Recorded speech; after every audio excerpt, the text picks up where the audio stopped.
Welcome to the HRchat podcast, bringing the best of the HR and talent communities to you. Welcome to the HRchat podcast. I'm your host, Bill Banham, and this podcast is brought to you by the HR Gazette. Today we're extremely lucky to be joined by the amazing Kate Salmon, Communication Strategy Specialist at Toronto-based Learnography. Learnography helps people map out a successful learning journey. For more than 20 years, the company has set the standards for learning that empowers individuals and transforms organizations through experiences that make a lasting impact. Kate, welcome to the HRchat podcast. Thanks, Bill. Happy to be here.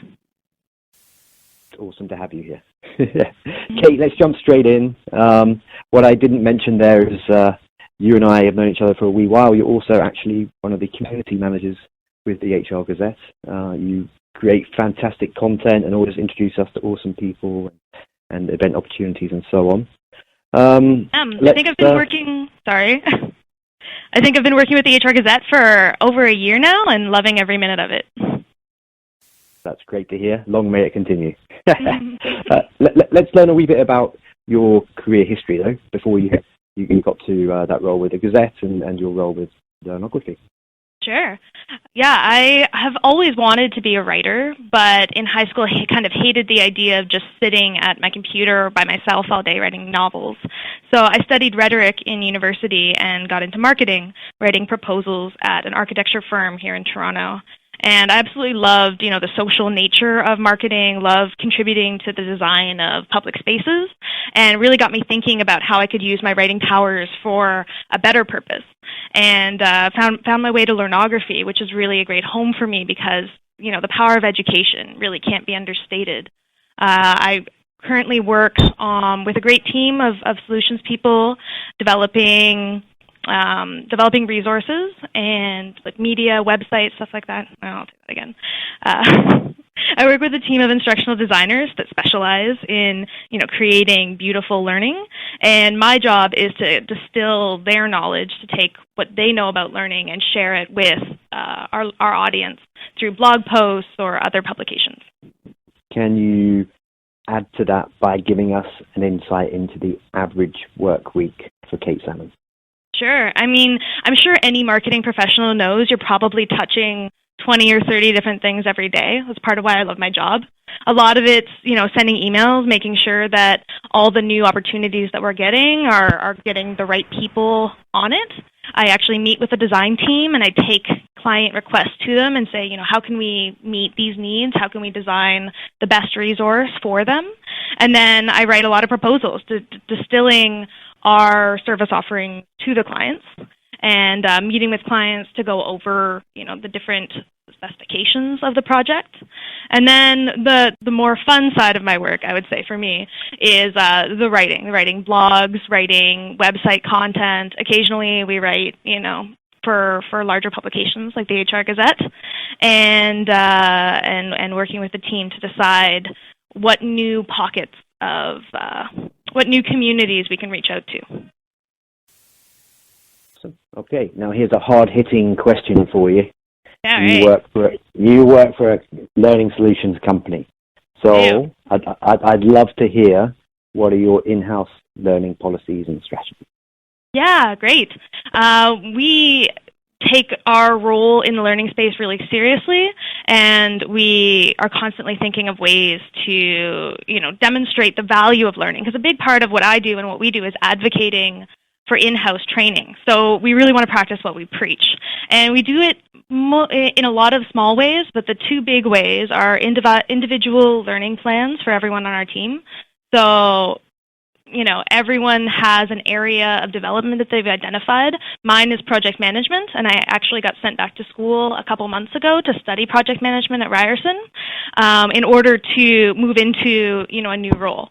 And we have, our sales guy is taking sales courses. Our social media girl is going to, a social media school.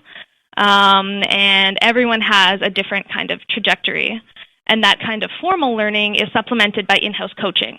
So we have a great director, Juliana Tricolocina, who works with us one-on-one to build in the direction that we're looking to go to. I come to her with, any concerns I have, any questions I have about the new project management role that I've taken on, and she works with me very hands-on to make sure that I have the support I need to try new things and grow.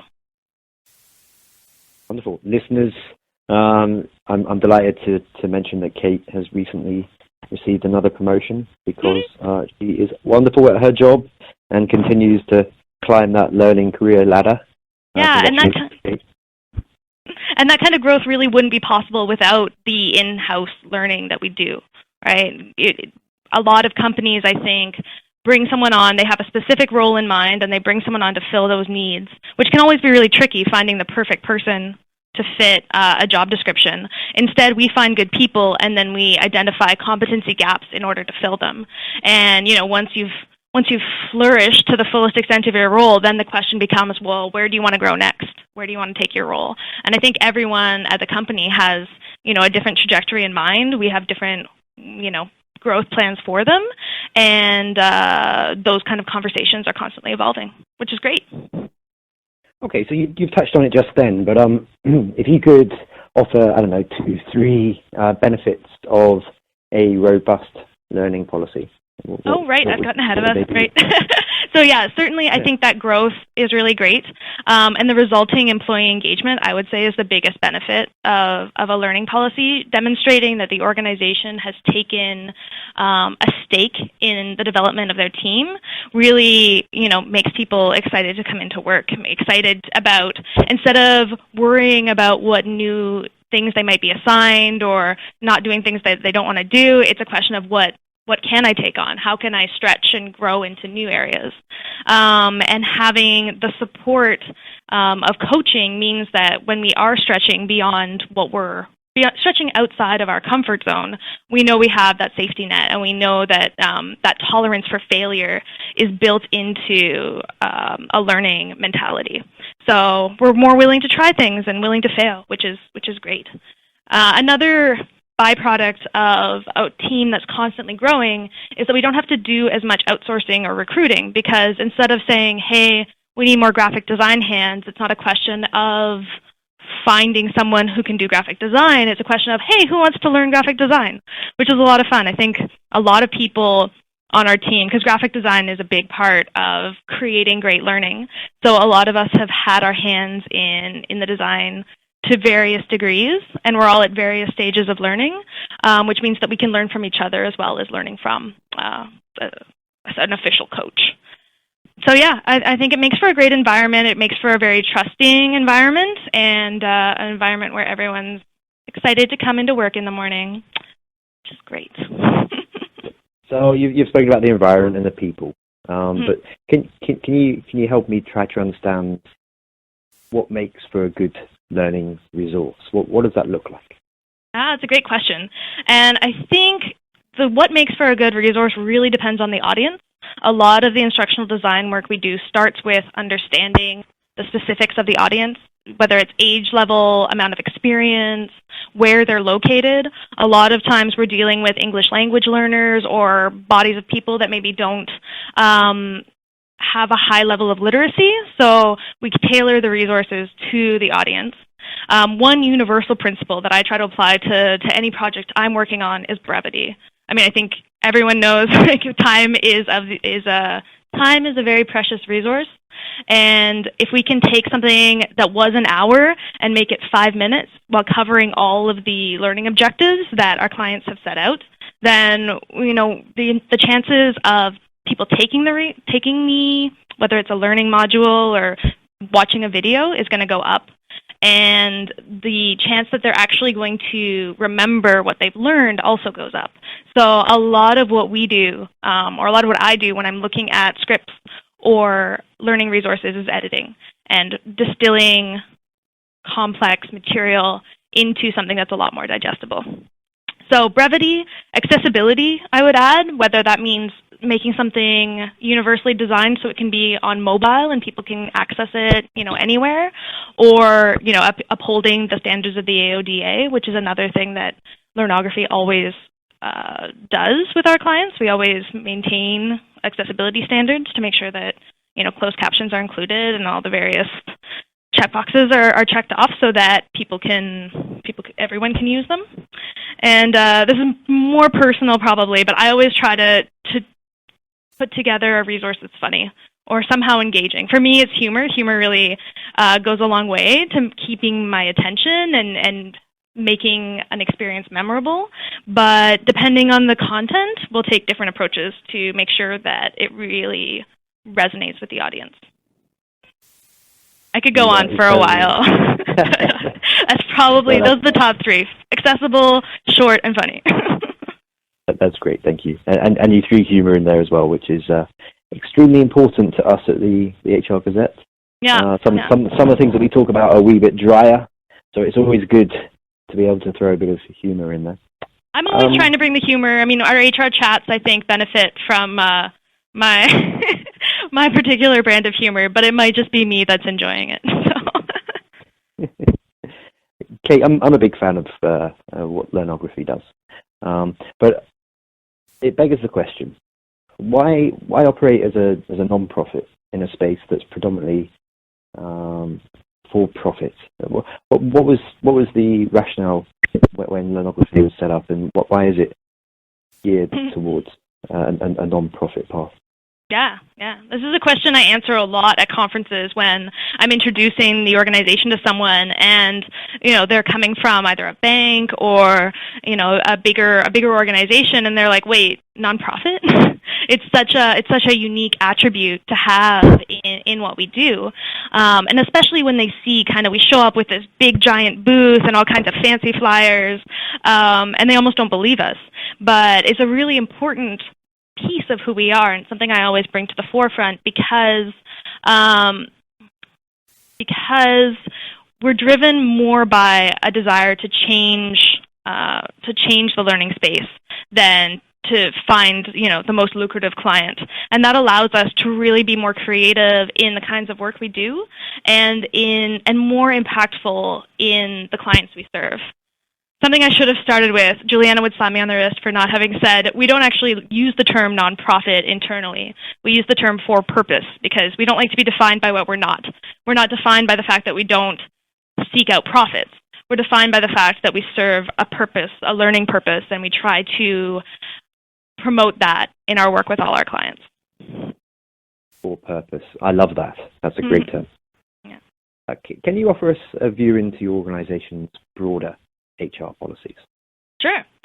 We have a lot of, learning policies as I went over, but that kind of tolerance for failure, that forward-thinking mentality carries through to a lot of the other HR policies we have. My personal favorite is the innovation challenge that we do once or twice a year. Amy, our CEO, discovered this challenge out of a conversation she had at a conference, I think, and came back all excited, like, okay, guys, we're putting together a budget of $5,000, and we want to hear pitches from the team, from everyone at the office about what they would want to spend it on, how they want to change the office. And people came, we had all kinds of fun presentations. One of our team members did a rap in order to try to get improv classes at a comedy theater. Another one of us, me, I did an interpretive dance. We had a number of different pitches that really ran the gamut, and it was really cool to see the different ideas that came forward. We've ended up, now we have a masseuse that comes into our office once a month to offer not free massages, but they're covered by our health plan. And there have been a number of other great kind of innovations that have come out of that. We also do a lot of work with students. So we, partner with the University of Waterloo and Wilfrid Laurier University to bring in co-op students every term. And this supports our HR because it's our first lead into new full-time staff, but it also means that we get, fresh blood every 4 months, and we get a new perspective, we get fresh ideas that have really helped to support our work. Awesome, thank you. We're getting to that part of the podcast now where we're starting to wrap up. Before we do that, though, I know we'll have you on again for sure. Okay, you better. Before we do that, though, can you tell me a little bit about any initiatives coming up for Learnography, any events that perhaps you're sponsoring or you'll be attending, where can we see the wonderful folk from Learnography over the For next sure. 6 months? Yeah, well, I mean, the first and easiest way to find us is to go to our website, which is learnography.ca. We have a blog there that I contribute to regularly, as well as a lot of other fabulous people on the team, and that can give you an idea of, the kind of work we're doing and where we're going to be. We also have Twitter, Facebook, Instagram for kind of the goofier stuff that we do, so we're all over social media if you want to look for us there. But if you want to see us in person and you want to accept any substitutes, we are going to be at the Institute for Performance and Learning Conference in November here in Toronto, and we're very excited about it. The whole team will be there, so look for our big blue booth and come say hi if you're going to be there, and you should be there. I think the trade show is open to everyone, so try to make it out. We're also going to Montreal in November for the HR Management Conference, and we're going to be speaking in Vegas. Julianne is going to be speaking at DevLearn in November as well, so it's going to be a busy November, and we're looking forward to it. Wow, sounds like there are loads of awesome things going on. There always are, aren't there? There always are with you, definitely. Thanks. Kate, thank you very much for being our guest today. This has been wonderful. It's always a lovely experience getting a chance to have a chat with you and learn what's going on at Learnography. So thanks again, and until next time, listeners, this has been HRchat Podcast, brought to you by the HR Gazette. Thank you for listening to the HRchat Podcast, brought to you by the HR Gazette.